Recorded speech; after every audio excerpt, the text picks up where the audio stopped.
Can't wait, folks. Right, so I've got a couple of pieces. I'm going to do a poem, and then I've been inspired by our chats earlier in the little workshop to actually well, it's a verse. It's basically a combination of spoken word and music. We were talking about it, so I wasn't going to do it, but I will. So I'll do the poem first. So this one I wrote only last week, in the space of an evening, inspired by the January. And it was actually on Radio Dawn the other day, so cool. Thank you. But this is the first time I'm performing it live, so here we go. It's called The Way Things Are. Let's make a start with the way things are. We like to distinguish between us and them. We draw a line in the sand so we know where we stand. Humans have morals and animals are beasts, not in the least bit concerned with what's right or wrong. But the long and short of it is, no animal could ever be so artfully, so artistically given to cruelty as mankind is. These beasts are not beastly for being so simply, and mankind is not kindly for killing humanely. Inanely we select which ones we respect and want to protect, and which ones will direct to their death, whilst casting aspersions on other cultures' versions. We say animals have no feelings, yet we show none for their plight.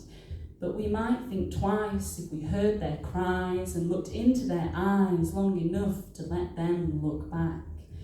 We call their carcass by different names that we might more easily look away from the truth of the matter, that a cataclysm of euphemisms helps bridge the schism in our reason. We say they're stupid and lack self-awareness, but blinded by absurdity, we don't even see our own stupidity, our own hypocrisy that leads us to believe that exploiting the weak makes us powerful.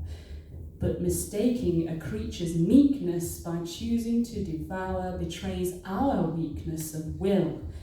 For true power lies still in knowing our capacity for brutality, yet withholding it in the face of vulnerability. But the way things are has afforded us less liability, reduced responsibility, and produced a delusion of superiority. For our dominance is enforced by a system where violence is outsourced on a scale divorced from all proportion. Such extortionate means to produce cosmetics, clothes, and meat make ludicrous the assertion that our actions are natural, never mind ethical. Let's ask instead if this is sustainable when rainforests are cleared to grow soybean for cattle, whilst half the world battles hunger and the rest waste more than they consume. Heart-stopping numbers loom on the animal kill clock. At nearly 1.3 trillion a year, 3 billion a day, are we not completely and utterly ashamed and dismayed? In the face of this, when we quote 6 million in the chambers, we are in grave danger of sounding crass, unable to grasp the gravity of this present global calamity in which we are complicitly engaged. Whilst an extreme comparison it may seem, it's all discrimination with a baseless justification that the other who is deemed as lesser is doomed to an unspeakable fate. Still, we continue to discriminate when we fail to commemorate the scourge of our planet mates. You see, the way things are is so far from okay, but maybe one day we'll look back on this atrocity and say, at long last, we found another way. Thank you.